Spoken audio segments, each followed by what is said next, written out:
sweep block is going to be the same thing. So if she strikes angle 1 and I reinforce block here, I will sweep block here. What I've done is instead of doing this, it means I can reach her hand. 70% of the block is here. I'm not blocking her with my weapon. I'm preventing her weapon from reaching me even though I stopped her hand. So this is 70, this is 30. What this means is that sweep block, unlike the reinforced block, is not done here. Could be.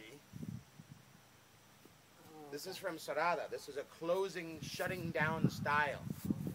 So the sweep block happens here. And I'm going right at it.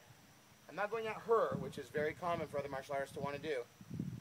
And I am not moving in this way like a step turn, which will be difficult for you guys. It's not a step turn, it's turn step. So I'll practice it in its original form, right? So I'm here, dead even. She fires angle 1 and I turn first and then I step. So I'm going right at it. That way I don't have to step and turn. Because when I'm stepping and turning, if she would hit me really hard, I'm going to fall over. I do that when I move out. And that's a reinforced block. If I'm going to move in, I don't have any time to do this. Because it's going to hit me and I'll be off balance, right? I have to be at it and moving there. These guys got the fastest hands on the planet, the Sarada guys. Oh my God, they're fast. Because they just stand right there. They're like, I'll be right here. I don't care. I'm just going to block everything. And they do. So there's something to be learned from that. I don't fight that way, but I was like, I want to be able to block like that. You guys are amazing. So I studied it. So, fundamentally speaking, for every reinforced block, it'd be like if I took my reinforced hand and went over here and blocked your hand. Which means that I have to be close enough. If I'm here, this is the block. If I'm here, this is the potential block. Now the beauty of this is now the hands work semi-independently.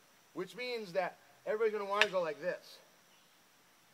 This is learned with the wrists stuck together. Right? Now, this is not to be confused with arnis or the modern military stuff that they're doing now, which is when this comes, I'm taking all the power out of it with my weapon, right? And stopping the hand. But the hand now is there as a, right? Now I took 80 or 90 and 10 to 20% here. Two different styles of doing it. Now, in a Santo method, we'll buffet this and put it around. The thing I don't like about that is that now my stick is out of play. Okay? I would prefer either the bashing through it, which means you got to have a lot of faith in your ability to hit, and swinging is like hitting a home run. Or in the blocking. And the solid blocks of a Nayan Sarada work best with this, which is I'm going to be here, and I'm going to be solid, and then I'm going to bring that up. Now, it's called a sweep block because this is what it does. It just sweeps back and forth. It's a windshield weapon. Right? So angle 2 sweep, here, instead of here, right? Hand to hand, stick to stick. Angle 3 sweep. So instead of dropping and dealing with that, because I'm not actually going to stop it, I'm going to bounce it through. Angle 4 sweep starts up here and drops down on. Angle 5 sweep, stick to stick, hand to hand. It's the exact same blocking that you were doing from reinforced, but the hand goes to the hand and the weapon goes to the weapon instead of them staying together. That means that you should aim at the hand. So again, with 1, this goes here. I'm not going here, and I'm not going down, and I'm not going around. I'm going there. I'm punching out. I'm not swinging the tip, because the blocking portion is right next to my hand. So the way that we're going to practice this, and we're going to take it through as though a student hadn't learned anything yet, right? Because I'm just going to jump from reinforced to sweep. I'm going to use it as a springboard. Let's say I was teaching this block to somebody who didn't know anything. I would teach them first, so slowly strike angle 1, and I get to block it. And I have to block it without tipping down, without letting my tip go here, which means I want it here, right? Because if she puts pressure here, my stick bends. If she puts pressure here, it doesn't. That means I want to block with this part, so I don't get hit in my own face with my own stick. That's even worse. Right? She does angle 2. I change, I face it, I'm facing where the angle comes from, not facing her. And I punch at it. Same way I was having you guys do it reinforced. Now 3, she comes in. Watch what I'm going to do. See what I do with my foot? If I try to deflect this, it's going to hit me. So on 3, I have to drop that leg out of the way when I bounce it down.